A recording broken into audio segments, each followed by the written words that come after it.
Olá pessoal, tudo bom? Aqui é o professor Ricardinho. Sejam bem-vindos ao nosso curso de Matemática Básica. Vamos começar hoje a falar um pouquinho sobre aritmética básica, que te dá alguns alicerces, tá, para as demais aulas que vão aparecer, ok? Então vamos nessa? Toca a vinheta.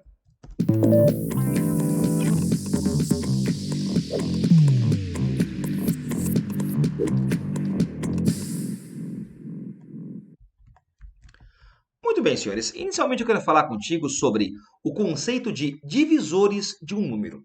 E aí eu quero pegar como cobaia já aqui, ó, o número 12. Quem são os divisores de 12? Os divisores de 12 são os números que conseguem dividir o 12, deixando o resto nulo.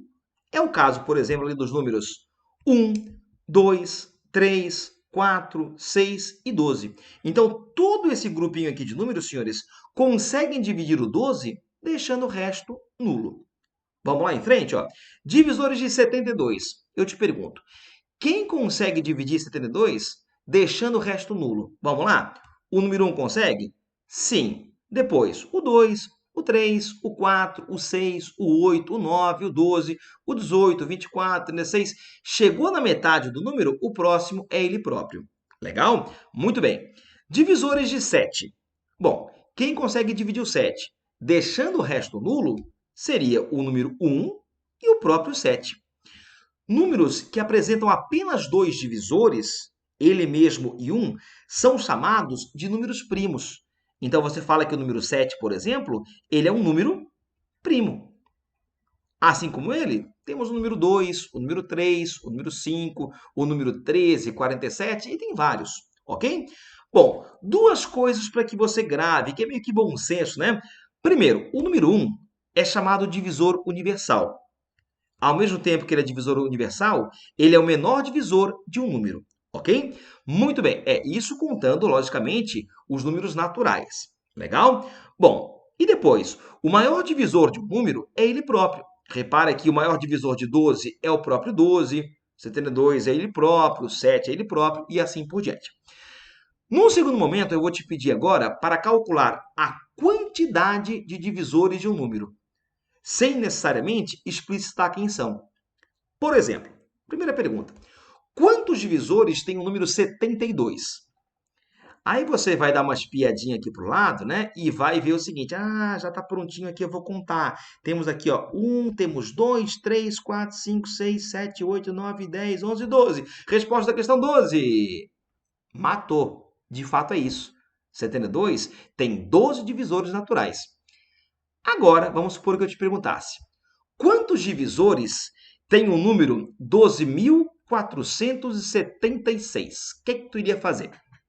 Bom, quer dizer quem são eles e depois contar um por um? Vai fundo, boa sorte. O que eu vou te explicar agora é um método um pouco menos estapafúrdio de fazer esse cálculo, que seria como? É um processo, tá, que vai soar como macete, mas não é. O que se faz basicamente? Acompanha lá comigo, vai. A gente pega o número em questão e fatora ele. Vamos lá? 72. Vai dar para dividir por 2? Sim, dá 36. Dá por 2, dá 18. Dá por 2, dá 9. Dá por 3, dá 3. Dá por 3, dá 1, ok? Então, escrito aqui, ó, em potências de bases primas, 72 vem a ser 2 elevado ao cubo vezes 3 elevado ao quadrado. E agora, para quantificar os divisores dele, o que se faz? Se faz uma multiplicação, um produto. De quem vezes quem? Ó a dica. Pega para mim os expoentes dos fatores primos e baixa-os. E baixa-os. Pronto. Agora, acrescente 1 a cada parcela. Pronto. Pronto. E agora faça o produto. Se eu multiplicar 4 vezes 3, isso vai dar 12. Então, qual é o processo? O processo é fatora o número em questão, ok? Pega os seus expoentes e baixa-os. Acrescente 1 a cada parcela e multiplica os resultados. Isso aqui, tá? Soa como macete, mas não é. A explicação disso aí tem a ver com o princípio fundamental da contagem, que é o que você vai trabalhar depois lá em análise combinatória. Como a gente, em tese, não viu esse conteúdo ainda, então, por hora, fica como macete. Vamos gravar isso por repetição? Uma coisa importante, tá? Aqui você repara que eu fui bem enfático ó, em colocar números naturais. Na aula número 3 do nosso curso de matemática básica, eu vou falar em números naturais, inteiros, racionais, irracionais e reais. Nessa questão aqui, é fato, nós temos 12 divisores naturais para o número 72, que é o que você viu aqui à tua esquerda. Agora, se eu te perguntasse, quantos divisores inteiros ele tem? Aí o que muda, gente? Aí muda que se o meu espaço amostral aqui à tua esquerda ó, forem números inteiros, aí aqui, além do 1, vai ter o menos 1. Além do 2, vai ter o menos 2, o menos 3, o menos 4, blá, blá, blá, blá, blá, blá, menos 72. Você repara que a quantidade de divisores iria o que iria? Dobrar. Então, bastaria fazer o que eu fiz aqui ó, e dobrar o resultado. Então, ele teria aqui ó, 24 números inteiros divisores. Ok? Muito bem. Vamos dar uma espiadinha comigo aqui, ó, para o próximo exemplo? Aqui, ó, vamos só apagar o que eu fiz aqui, porque eu fiz uma caquinha aqui, né? Vamos lá, vamos lá, vamos lá. Aqui, ó. Esse que você acabou de ver. Aqui, ó. O número 1800, ele possui quantos divisores naturais e inteiros? Aí, o que se faz? Vamos lá. Se pega o 1800, se pega lá 1800, ó, fatora ele. Vamos fatorar aqui, então, ó. Pronto. Vai dar por 2, dá 900. Vai dar por 2, dá 450. Vai dar para dividir por 2 de novo? Vai dar, né? Vai dar 225. Vai dar agora por 3, dá 75. Dá por 3, dá 25. Massa! Agora dá por 5, dá 5, dá por 5, dá 1. Pronto. Então, escrito em fatores primos, ó, 1800, ele vem a ser 2 elevado ao cubo, vezes 3 elevado ao quadrado, vezes 5 ao quadrado. Prontinho. Agora, qual é a dica? Qual é o macete, entre aspas, né? A gente agora faz a multiplicação de quem? Vamos lá. Baixa para mim os expoentes. Baixou. 3, 2 e 2. E agora? Agora acrescente 1 a cada parcela. Acrescentei. Pronto. Aqui, ó. Legal? Pronto. Então, aqui teremos 4, aqui teremos 3 e aqui teremos 3. 4 vezes 3 dá 12, vezes 3, 36. Então, o número 1800 ele vai ter 36 divisores naturais. Consequentemente, se pedisse inteiros, é só dobrar. Daria o quê? 72. Legal? Só toma cuidado, gente, tá? Para o seguinte aspecto. Se, por exemplo... Opa, deixa eu botar aqui um pouquinho. Se, por exemplo, o número que eu colocasse para ti aqui, ó, fosse, digamos... vamos botar aqui, ó. 5 ao cubo vezes 10 ao quadrado. Esse número aqui, por exemplo, ele tem quantos divisores? Aí o que se faria? Ah, professor, aqui eu vou ser bem malandrinho. 5 ao cubo, 10 ao quadrado, eu vou chegar aqui, eu vou baixar os expoentes, somar 1 a cada parcela e fazer igual... Calma, calma, calma, calma. Para fazer isso, aqui ó, eu tenho que ter bases primas. O 5 ainda vai lá, mas o 10 não. O 10 eu teria que primeiro ó, fatorar ele e perceber que era 2 vezes 5, para depois sim fazer os processos devidos. Então é importante, para fazer esse, entre aspas, macete, eu tenho que ter aqui ó, bases primas. Joia? Sacou isso? Maravilha, então. Vamos agora sim em frente. Muito bem, gente. No teu material didático, para quem obteve lá no nosso site, tem lá uma página, que é no capítulo 1, logicamente, que fala sobre critérios de divisibilidade. Saber se o número é ou não divisível por outro. Bom, alguns casos, tu até sabe inconscientemente. Por exemplo, para que o número seja divisível por 2, ele tem que ser par. Ele tem que terminar em algarismo par. Tipo, 28, 402, 5.128 e assim por diante. Então, se você pegar, por exemplo, aqui o número 3.437, esse cara não é divisível por 2, porque ele termina ó, em um algarismo que não é par. Ok? Então, tá aqui feito. Divisibilidade por 3. Para que o número seja divisível por 3, a soma dos seus algarismos também tem que ser divisível por 3. Por exemplo, se você pegar aqui como cobaia, aqui embaixo, ó, o número 3.126. Vamos ver aqui, ó. Esse cara é divisível por 3? Sim. Porque se você pegar aqui, ó, 3 mais 1 dá 4, mais 2 dá 6, mais 6 dá 12. Repara que 12, meus amigos, realmente, ó, é um divisível por 3. Joia? Joia. Vamos em frente. Divisibilidade por 4. Meus amigos, um número é dito divisível por 4 quando? De duas uma. Ou ele tem que terminar aqui, ó, em 0, 0, ou os dois últimos algarismos têm que ser divisível por 4. Então, por exemplo, se você pegar aqui um número gigantesco, vai pegar aqui, ó, 486.232. Esse cara, dá para dividir por 4? Dá. Dá porque aqui, ó, os dois últimos algarismos também são divisíveis por 4. Pronto. Então, aqui está o seu critério de divisibilidade, ok? Vamos dar uma espiadinha aqui agora, ó, para a divisibilidade por 5, que é a mais fácil de todas, eu acho, né? Ou uma das mais fáceis. Para ser divisível por 5, o cara tem que terminar ou 0 ou 5. Ponto final. Tá? Sem segredo, né? Então, terminou em 5 ou 0, o cara vai dar para dividir por 5. Para ser divisível por 6, o número tem que ser, ao mesmo tempo, divisível por 2 e por 3. Então, ele tem que ser par e a soma dos seus algarismos tem que ser divisível por 3. Então, por exemplo, aqui, ó, se você observar o número 8.460, repara, primeiro, que ele é par, então já é divisível por 2. E segundo, a soma dos algarismos, que vai dar 18, também dá para dividir por 3. Então, ele é divisível por 3. Logo, ele será divisível por 6. Meus amigos, parte dramática da aula de hoje. Divisibilidade por 7. Tem regra? Tem. Mas seria preferível que não tivesse. Tá? Repara o seguinte, ó. 4.137. Esse númerozinho aqui, ó. Como é que eu faço para saber se ele é divisível por 7? Eu acho, nessas alturas, mais fácil você pegar isso aqui, dividir por 7 e ver se vai dar uma divisão exata, tá? Do que fazer todo esse processinho aqui, ó. O processo fala o seguinte. Tu vai retirar o último algarismo do número, ok? Tirei, que é o 7. E agora vai dobrar ele. Vai dar o quê? Vai dar 14. Agora, após ter tirado o 7 daqui, ó, sobrou o número 413. Foi ou não foi? Agora pega 413 e diminui do 14 que deu aqui, ó. Vai dar 399. E você repete o processo. Tira o último algarismo, tirei, dobrei ele e deu 18. Ao tirar o 9 aqui, ó, sobrou o quê? 39. Agora pega o 39 e diminuo do 18. Vai dar 21.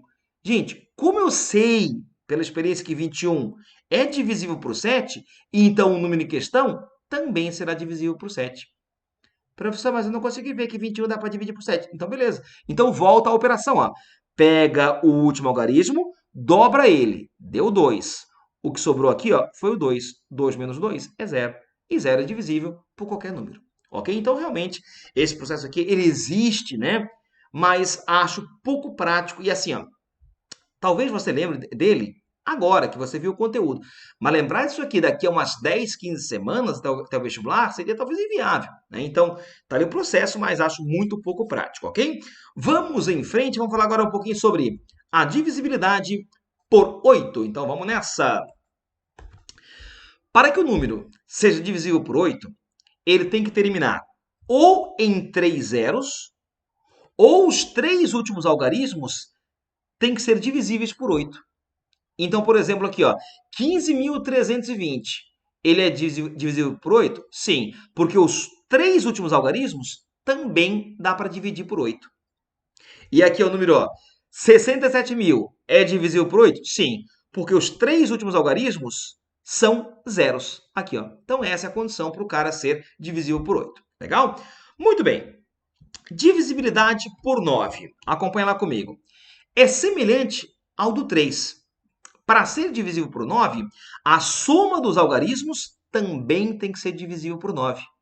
Então, se você pegar, por exemplo, aqui, ó, o número 35.289.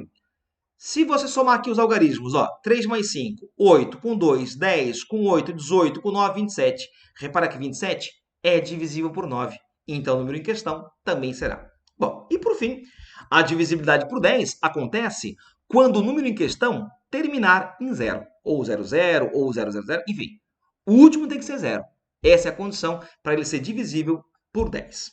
Joia? Vamos dar uma espiadinha aqui numa questãozinha bem bacaninha para te mostrar como é que isso pode pintar para ti em prova. Vamos acompanhar comigo aqui? Opa, bota aqui pro ladinho para não atrapalhar, né? Isso. Vamos lá. Considere o número de 6 algarismos, dos quais o algarismo das unidades é n. E todos os demais são iguais a 4. Então, repara que temos aqui um número ó, formado por 5 dígitos, 4, né? Então, 4, 4, 4, 4, 4. E o último aqui nós temos o n. Aí eu quero saber, quem é esse n aqui, ó, para que o número em questão vire divisível por 3? Perdão, por 6, desculpa. Aí você vai lembrar comigo, né? Para o cara ser divisível por 6, ele vai ter que ser ao mesmo tempo divisível por 2 e por 3. Inicialmente, para ele ser divisível por 2, ele tem que ser par.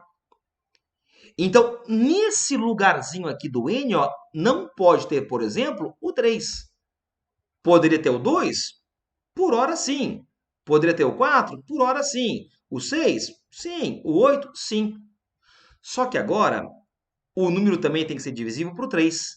Então, a soma dos algarismos também tem que ser divisível por 3. Então, vamos simular aqui a hipótese ó, do número ser o número 4, 4, 4, 4, 4 e 2. Se eu somar aqui os algarismos, ó, eu vou ter 5 quartos, né? Então, aqui eu vou ter 20. 20 mais 2, 22. 22 não dá para dividir por 3. Então, ele é divisível por 2, mas não por 3. Então, falhou no meu aspecto. Ok? Será que pode ser 4? Vamos ver aqui, ó. Se for 4, 4, 4, 4, 4, 4. Aí eu vou ter 1, 2, 3, 4, 5, 6 quatros. 6 vezes 4 dá 24. Opa, 24 é divisível por 3? Sim. Então, esse cara aqui, ó, ele é divisível por 2 e por 3. Logo, ele é por 6. Então, o n tem que ser 4. Se você colocar o 6 aqui, ó, não vai dar liga. A soma dos algarismos daria 26, que não é divisível por 3. Muito menos o 8. Se eu pegar o 8, a soma dos algarismos vai dar 28. E 28 não dá para dividir por 3. Então, descarta esse e sobra, de fato, só o 4. Legal, meus queridos? Maravilha? Muito bem, muito bem, muito bem. Na tua apostilinha vai ter várias questões dessa daqui, tá? Se você está assistindo a essa aula aqui pela primeira vez, lembre-se, o curso é totalmente gratuito. Se você quiser um adendo, no nosso site temos lá um material impresso que você pode receber pelos correios ou o digital que você pode adquirir ali ó, e baixar em PDF. Legal? Então adquira lá, não perca essa oportunidade. Vamos nessa, vamos em frente. Vamos tirar essa caquinha daqui. Isso. E eu quero agora só aprofundar uma coisa que eu falei contigo no começo da aula. Os números primos. Você viu que no universo natural, para o número ser primo, ele tem que ter apenas 2 divisores, ele mesmo e o número 1. Então é o caso aqui do 2, do 3, do 5, do 7.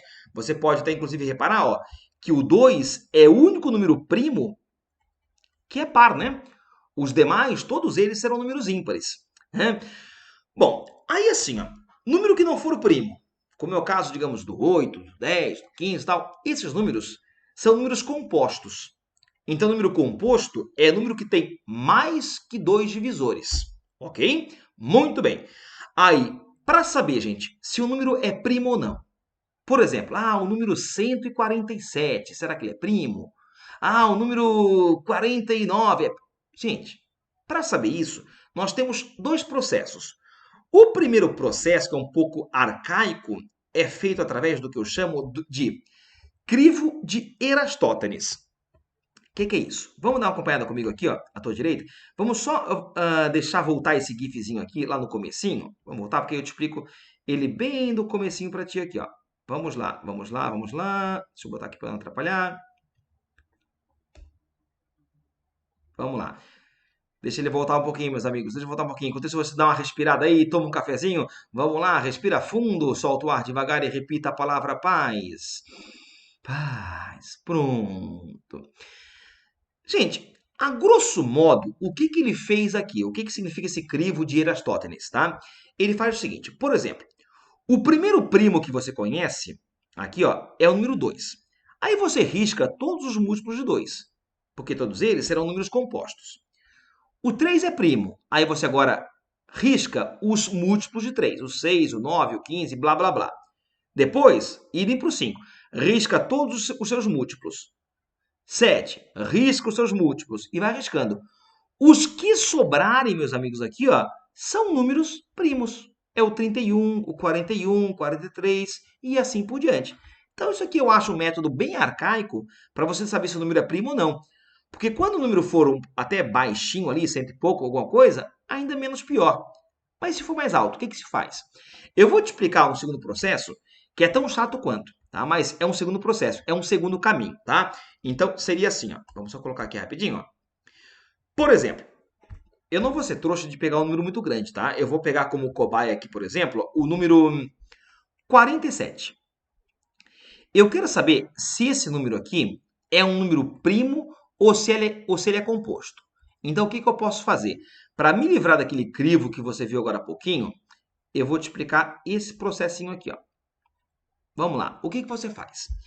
Você pega o número em questão, em que se tem a dúvida, e divide ele por números primos que você conhece.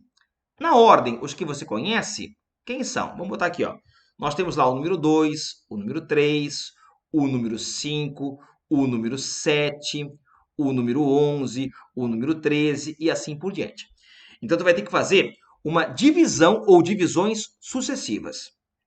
Aí, no momento em que o quociente for menor que o divisor, sem o resto ter sido nulo, aí o número será primo. Como é que é? É assim, ó. Tu vai ter que fazer divisões sucessivas e esperar o momento em que o quociente seja menor que o divisor. Se em nenhum momento anterior eu tive resto nulo, é porque o número em questão será primo. Quer ver? Acompanha comigo, vai. 47 dividido por 2, aqui vai dar 23, né? E vai sobrar 1. Eu te pergunto, o quociente é menor que o divisor? Não. Então, continua o processo. Aqui vai dar 15 e vai sobrar 2. O quociente é menor que o divisor? Não. Então, continua o processo. Aqui, o que vai dar? Aqui vai dar 9. 9 vezes 5, 45. Sobrou o quê? Sobrou 2. O quociente é menor que o divisor? Não. Então, continua, vai. Aqui vai dar 6. E vai dar resto? 5. Eu te pergunto, o quociente é menor que o divisor? Sim. Em algum momento anterior, meus amigos, o resto foi zero? Não. Então, 47, por sua vez, é um número primo. Pronto. Ah, professor, mas se o número for muito grande, eu vou ter que fazer isso aí várias vezes. Sim, é o que temos para hoje. Mas, logicamente, né? Logicamente que em alguns casos dá para ser um pouquinho malandro. Por exemplo, assim, o número 237. Porra, tá com a cara de primo, né? Mas peraí. Para não ter que fazer todo esse processo aqui em cima, ó, o que você pode fazer é estabelecer algumas exclusões. Esse cara aí, por exemplo, ele não é divisível por 2, porque não é par. Mas será que ele não é divisível por 3? Quer ver? Ó? 2 mais 3, 5. 5 mais 7, 12. A soma dos algarismos, ó, deu 12. Opa, 12 é divisível por 3. Então, esse cara aqui, ó, dá para dividir por 3. Então, esse cara é um número composto e não primo. Então, se você pegar o número grande, tenta eliminar algumas situações já vistas. Isso que eu fiz aqui, ó, só faz em último caso. Joia? Muito bem, meus queridos. Vamos dar uma espiadinha aqui agora em frente, ó. Eu quero lembrar contigo, tá, uma coisa que você até sabe, acho que inconscientemente, que é sobre a divisão euclidiana. Para quê? Para poder matar questões de maneira mais técnica, como essa aqui à tua direita. Não olha para ela por enquanto. Olha para mim aqui para a tua esquerda. Vamos simular uma situação aqui, ó. Eu vou pegar o número, eu vou chutar aqui o número 13 e vou dividir por 4. A hora que você divide 13 por 4, isso aqui, ó, vai dar 3, né? E vai dar aqui um resto 1, certo? Lembrando sempre, nós temos aqui, ó, o chamado dividendo, divisor, quociente e resto. De novo, o que eu tenho aqui? Eu tenho dividendo, aqui é o divisor, massa, aqui temos o quociente e aqui temos o resto. Uma outra maneira que eu posso escrever isso aqui, ó, para resolver depois problemas, é assim, ó. Você repara que o número 13, ele é o quê? Ele é 4 vezes 3. Então, quer dizer que no 13 cabem 4 vezes o número 3, ou 3 vezes o número 4 como quiser, mais um resto 1.